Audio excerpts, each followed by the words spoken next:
for the sisters, Kenyan women in the diaspora. Any money that you have sent for any swindler here, for anybody who has conned you, make sure you go to the Environment and Land Court. Get the statements. Get the M-Pesa statement. Get the Western Union statements. Get the bank transfer documents, because you cannot get money by hand from the diaspora to this place.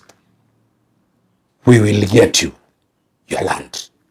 Don't say that land, your title deed is not, the title deed doesn't bear your name. Section 28 is the savior. Let no man pretend that he's in love, yet he is after your hard-earned money.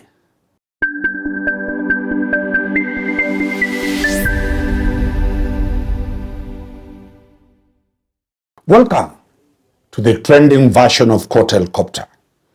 We are mad that a Kenyan who was jailed for 6 years and paid money, sent that money to his mother. The mother invested and bought land and chased the man. The man is here. Look at it, sleeping on the floor. That we made sure we'll do 6 episodes over this story. This is a story of trying to bring to the attention of people in the diaspora that the law in Kenya, Section 28 of the Land Act, provides that anybody you have sent money is a trustee of you. This third episode, we are looking at Kenyan women who got green cards and went to the US. We have so many Kenyan women who got green cards and they went to the US. These women left as spinsters. They were not married. They went there, they have trained, they have a lot of money. But they have their boyfriends in Kenya here. They have their husbands in Kenya here. So these women spread all over the whole world. Do you know how many Kenyan women are in Dubai? Do you know how many Kenyan women are in America? Do you know how many Kenyan women are in very many countries? We went looking. Vivian had to do a research on how many women, Kenyan women, are outside. It is an estimated number of 680,207 Kenyan women are living abroad. Number 2, out of the diaspora remittances, they contribute 52% of the diaspora remittances. So men are not sending more money to Kenya. Women are sending more money to Kenya. These Kenyans are living in the United States, Germany, Australia, Gulf states of Saudi Arabia and Qatar, UK, the European nations such as Spain, regional African countries, Southern Sudan, Uganda, Somalia, Rwanda, South Africa. All these Kenyans, these women are sending money here.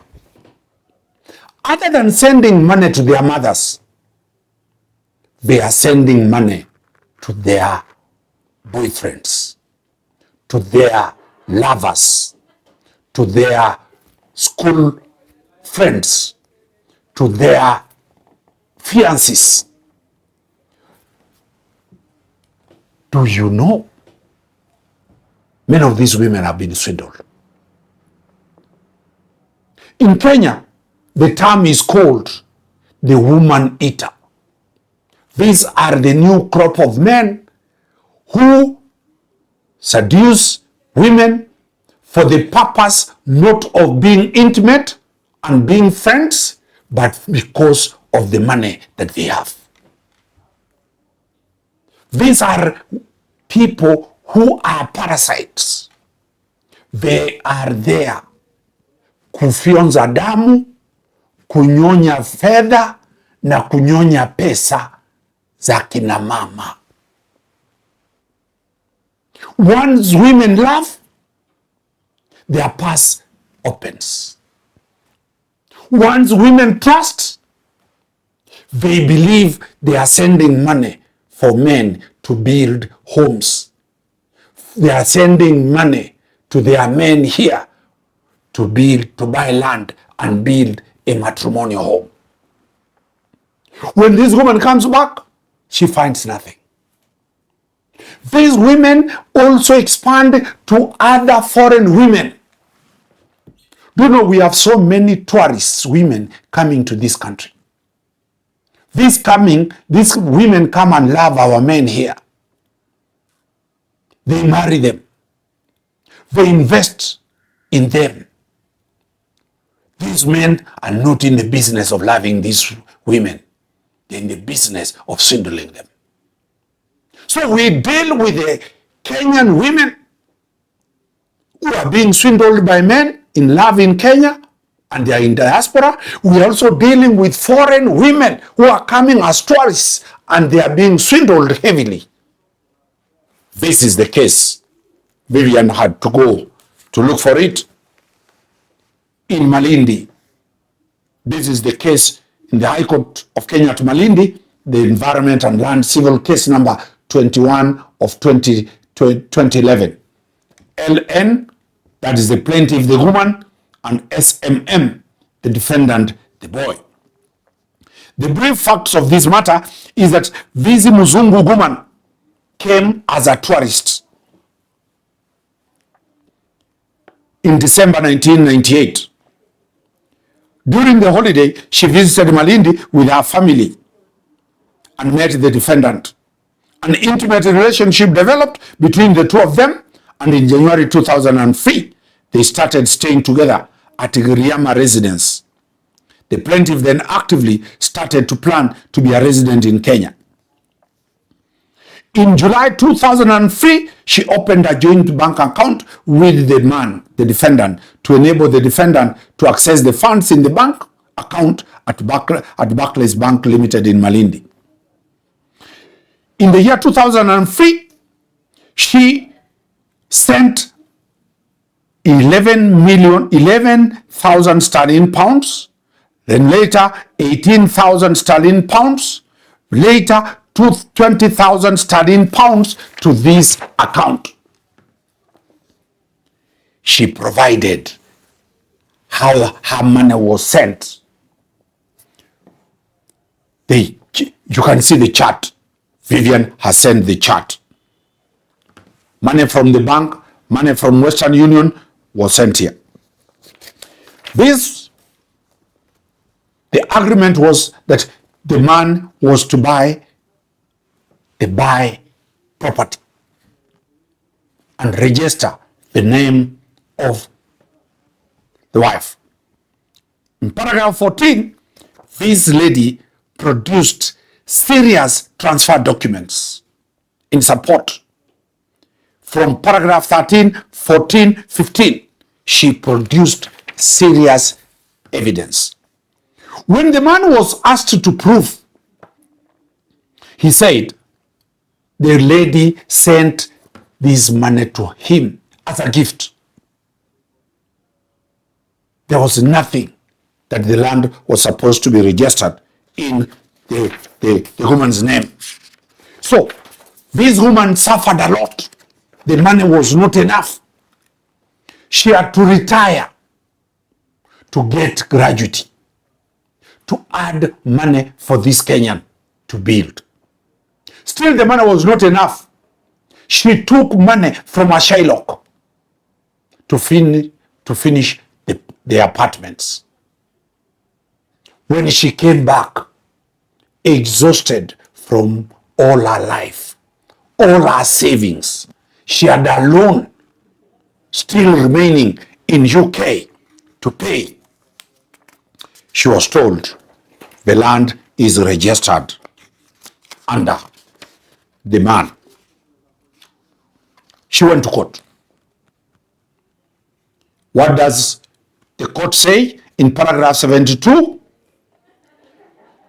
there is what, when money is provided by two or more parties on the basis that they should have a shared interest in the property, and if there is an agreement on how much each party should have in the property, that is conclusive. A resulting trust is there. What did Justice Waki, retired judge, say? I accept the evidence on record that she was a woman around Malindi town with no known or legal source of income and was staying in one room in Majengo before she met Walter.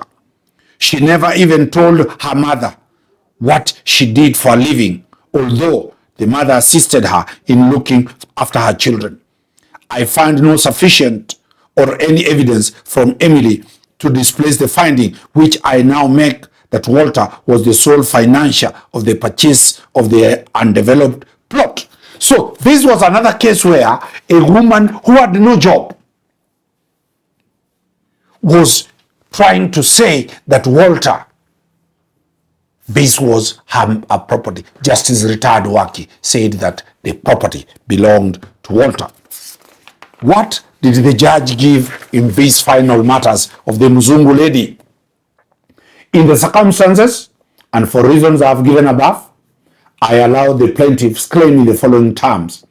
I declare that the plaintiff, the lady, is solely entitled to ownership and possession of the subdivision number this of the property. Number two, I declare that the man who is the defendant is holding the suit property as a trustee for the plaintiff. Lastly, I hereby grant a mandatory order directing the defendant to transfer the suit property to the plaintiff, failure to which the deputy registrar of this court to sign the transfer forms in favor of that. The defendant was also condemned to pay costs for this matter. This is Justice O.A. Angote sitting in Malindi on the 19th day of April 2013. What are the lessons here? This Mzungu came for love. This Mzungu invested. She toiled. She took loans. She took Shylock's money to fund a home. The Kenyan boyfriend registered the land in his name. The Mzungu came to fight back. The court found out that the property belonged to the Mzungu lady. What are the lessons here? For the sisters, Kenyan women in the diaspora. Any money that you have sent for any swindler here, for anybody who has conned you, make sure you go to the Environment and Land Court. Get the statements. Get the M-Pesa statement. Get the Western Union statements. Get the bank transfer documents, because you cannot get money by hand from the diaspora to this place. We will get you your land. Don't say that land, your title deed is not, the title deed doesn't bear your name. Section 28 is the savior. This one, our crew, Vivian, attended the feeder conference in Mombasa with court helicopter, and they saw how women are crying for having been swindled their hard-earned money. And she told me, and we discussed and said, we must do explainers that empower women. Women, you are now empowered. Let no man pretend that he's in love, yet he is after your hard-earned money. Do you know how much you work? Do you know the woman hours you put to generate that money? Then somebody disappears with it. Okay, Dan Sanomari from court helicopter. But let you not cry like the Kenyan man who is crying.